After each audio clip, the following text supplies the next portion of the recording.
Hey, what's up guys? I have another Brown Dust 2 video for you today, and I wanted to talk about the summer costumes. Now, I don't know if I've been talking about it before, but I wanted to make a video for the costumes and if they're worth it, like my thoughts on the costumes themselves, but I just didn't get around to it quick enough. So now that we have Angelica out, I decided I will make a video comparing the free costumes on banner right now, so you might be able to get some idea or decide like which one you want to actually pull on if you still didn't, or you're still waiting your decision and figuring out like which one you want to pull on before they disappear. So I will just go over those three, their skills and what I think overall. So let's start with the Eustia summer outfit first.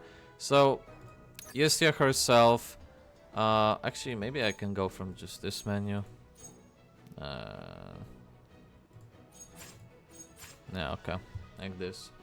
So Eustia outfit itself, it's more of like a buff outfit. So it costs 2 SP, so pretty cheap. Creates an energy guard that is equal to 100% of max HP for 4 turns and increases attack by 100% for 4 turns. Now, on max rank, she makes it so that her costume costs only 1 SP, and the energy guard is 175% and her attack is 150. I would say the pool party Eustia costume is definitely very strong. I would highly recommend it if you already invested into Eustia. Another plus for her is the fact that she has a lot of costumes, so you have a lot of choice and a lot of like damage you can buff for those costumes, right? With this one, on top of it, she's very free to play friendly because you get her base and her well, 2 of her costumes immediately early in the game. So you get her hooded and unhooded version early on. We had the Kendo banner at the very beginning of the game, so if you pulled on it and you have it, then that's another very high damage costume on her, especially if you pulled multiple copies of it, right? You still have the blood gluten, which I'm not exactly sure how I feel about it. I did not play with it too much yet, but either way, you have more choices with her. You definitely have other costumes to start with as a new player, so this one might be very good for you, especially if you already invested into her and you have her high level, and yeah, like this will just amplify. You will be able to survive longer for sure thanks to energy guard, but you also will be able to dish out more damage with your next turn because of the attack buff. So again, like very nice, and again, if you can get her to +3, her cost will go down to 1 SP, which is fantastic. Like it basically costs nothing, and yeah, I would say definitely worth it. In PvP, a lot of people are using this, which is no surprise. For PvE, if you're trying to clear something first turn, probably this costume will not be that useful, but later down the line, when you have harder content and you will not be clearing in 1 turn, then this costume will for sure see a lot of use, because first of all, I'm expecting that a lot of high-end content mobs will have some kind of defense on them and magic resist on them, and because she does true damage, she will ignore that, so there will be value in that. And then on top of it, this costume itself will make her more tanky because of the energy guard, and again give her more damage, meaning she'll be able to dish out even more damage while still ignoring the resistance. So I think this will see more use later down the line. Now, maybe not as much in PvE, because again, like, you probably will have enough damage regardless, so you won't need that buff. And if you're clearing in one turn, then you probably won't need the guard, the energy guard either. But definitely strong. I would again advise, like, at least getting it to +3. I think getting it to +3 would be very nice. Having only 1 SP cost. The other 2 levels is up to you. Like, if you like the character a lot and you know you will be pulling her other costumes in the future, investing into this unit, and you want to for sure use it, then yeah, it could be a good thing to max out this costume, because it will just make all the other ones better, right? So I wouldn't say it's a no-brainer, but highly recommend it. That's at least what I went with my banners. I already have her at +4, and I will get her +5 with the powder shop, because I have still the drop points. I will collect those later, and yeah, I'll just exchange her probably for her copy. Now onto the character that I'm very torn up about, the pool party Shara. Now I know a lot of people were excited about her. I know a lot of people, I mean, I'm assuming, are definitely looking at her outfit, and maybe that's the reason why they were excited for it. I can understand that, but in terms of damage numbers and stuff like that, it's just not impressive, to be honest. I will try to go in depth, like, with her, because there's a little more to explain. So okay, let's start with the description. 3 SP cost, which is pretty low, which means at +3 it will be 2 SP cost, which is very, very nice. It's basically regular Elenier. That's how I look at it. So she attacks 5 times, each will deal 30% of magic attack, and it will remove the target's buff effect, which, sure, it's okay. Now, the problem for me with this outfit is it just feels too little damage. It's just not high enough, and in comparison, I can give you codename S, which also hits 3 targets, and we'll talk about why 3 targets in a second. But code S also hits 3 targets. It does 80% on base level per hit, which means she does 240% total damage, and it still makes it so the it removes the target's buff effect, and also makes it so they cannot use skills for 2 turns. So not only does she remove the buff effect, but she also prevents use of skills, which I forgot that she even had that on top of it. So she has more buffs in it, right? And she does more damage. There's literally not, like, I don't see an upside of using Pool Party Shara over Code S. I just don't. Like, the only difference between the two is the fact that the Code S is 1 SP higher in cost, which it definitely means something. Like, don't get me wrong, sometimes that 1 SP is the difference, and you cannot cast the Code S skill, but you would be able to cast the Pool Party if you have it at +3. Then sure, like, I can understand that. That's definitely a valid reason. But in terms of damage itself, again, this one lands at 150% total. Her other one 240, which is almost like, that's 90% more. Which is quite a bit. That is quite a bit. Now, the other thing that Pool Party gives you, I suppose, is because it's 5 hits. It's easier to crit with her because you have more hits to get lucky and crit, right?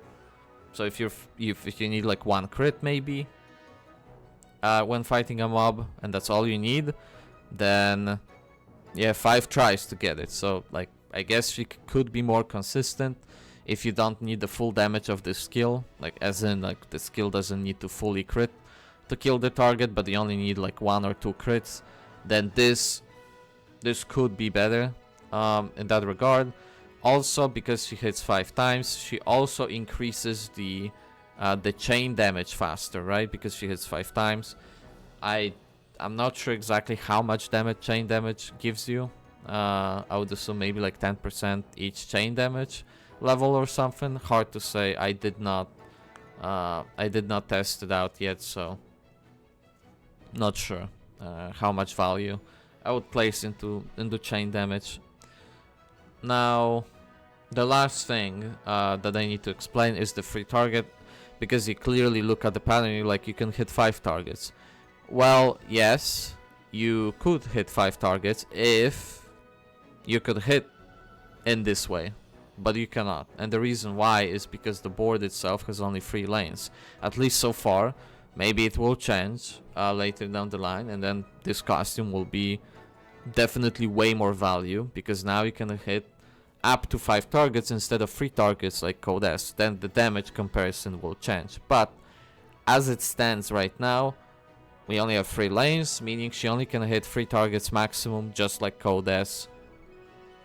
And yeah, you cannot do more damage with her in comparison. Like, she just provides less. There is the caveat of she is more flexible, a little bit more flexible, and the reason why, well, I guess way more flexible. It's not a little bit. The reason for it is because we have 3 lanes. As you can see, you can hit targets from 3 directions with her skill, which is kind of cool. I think the flexibility is also a valid reason. So her cost and flexibility, those two could be a defining features for this costume, and the reason why you would want to go hard on it. Because you can hit from the right to left. So as you, like, if those 3 first lanes are the enemy, then you can hit like this, right? Kind of similar to Alec, right? Then you can do the same thing, but from left to right instead, so like this. And then finally you have a third option, which is hit the middle, and you will hit normal V pattern, right? So you have choices, and you have the flexibility of being able to hit from different directions depending on what's better in the current board, which that in itself might have a lot of value for people. Being able to be flexible. That is why I summoned 1 copy of her, because I wanted to have this flexibility later down the line. Like, sure, I lose a little bit on damage if I don't get the copies, and I lose on the SP reduction, but hey, we have to make choices. I'm free to play, so I cannot summon everything maximum, so I got 1 copy and I'm out, basically. So up to you. I would say this costume is the least important, in my opinion, of the 3. But again, it depends what you're looking for. Also, just as a comparison quickly, there are other 2 5-star magic units in the game. One of them is Eclipse, sorry, and Eclipse deals 85% 3 times, which is again very similar to Code S, but she deals it in an X pattern, so she can actually hit 5 targets, which is better than Code S. So, and then on top of it, she drains SP of the target, so in terms of like PvP, she has that going for her, and she also heals based off max HP, so just definitely more going for her in that regard. And then the other 5-star is the what's her name? The Great the Great Descendant. What's her fucking name? Let me check in collection. Celia. So she's another 5-star. That's magic, and her starting values is 7 attacks, 18% each, which lands you at 126% total. That's on the base level, which, yeah, it's not, it's below, but Celia hits actually all 9 targets. Well, if you can get it in a square, but she can hit up to 9 targets, which is way better. And she also gives them debuff of attack down or magic attack down, like either or depending on her version. Her other version does 25% 5 times, which is 125 compared to 126 of her regular ones. So it's basically the same thing. It's just whichever flavor you want. Do you want to reduce magic attack of enemies or normal attack? That's the only difference here. So as you see, like, both 5 stars just allow you to do more damage and hit more targets. It's as simple as that. That's why the pool party Shara is just not, she doesn't compare as well to them. You have the flexibility, sure, but you know, those 2 characters can just hit, for the most part, just hit. I think there was one more magic unit, like semi-magic unit. No, okay, never mind, because Elise lowers magic resist, but she does physical. She's a fucking weird unit, by the way. But regardless, up to you if you want to pull on Shara or not. It's, you know, again, like, having 1 copy I think is fine. Going further than that, like, unless you really love the unit and you want to use her, then sure. But other than that, yeah, I don't think she's that worth it. Now onto the last unit, Angelica, the newest one. She got released like 2 days ago or something. She is interesting. She's interesting because she can hit up to 4 targets, which is very nice.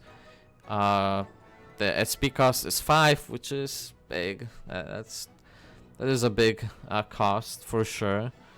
But you get decreasing incoming damage by 75% for 2 turns, meaning basically for a turn, for 1 like enemy attack turn. You get 3 attacks, and each will deal 15% of the target's max HP, which goes all the way to 25% at max rank, which is pretty nice. That's 75% max HP without any crit damage, so you can definitely one-shot with this ability, no problem, a lot of units.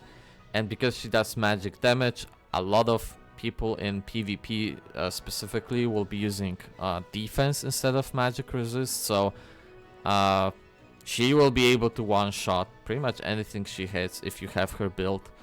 I would imagine. I already saw some gameplay and I saw her one-shotting Leclis, one-shotting other stuff. So very strong, very strong. For PvP, I think this will definitely be a meta unit.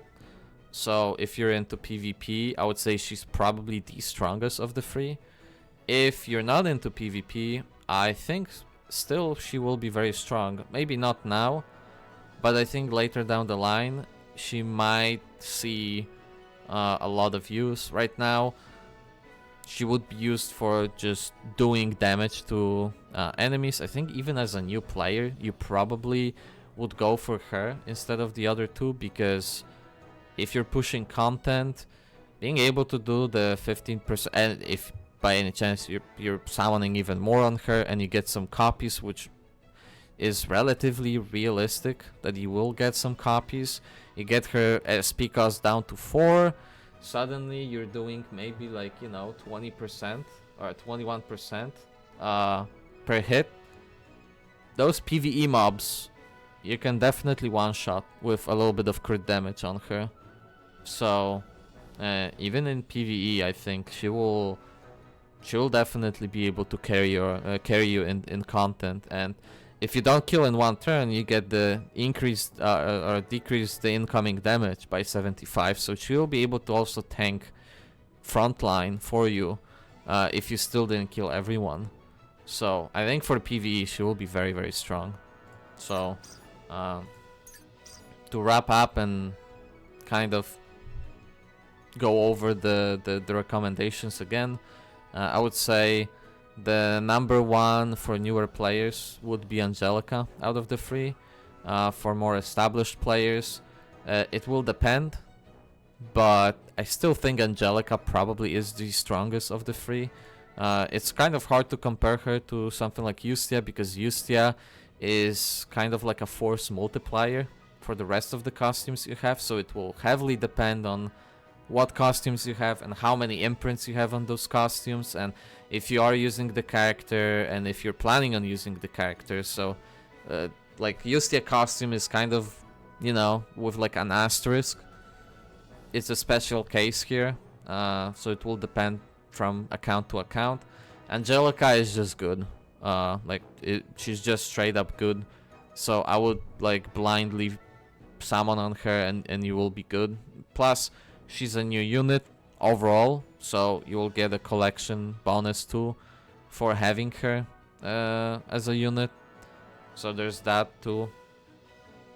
And Shara is, in my opinion, of the three, the least important, the least desirable.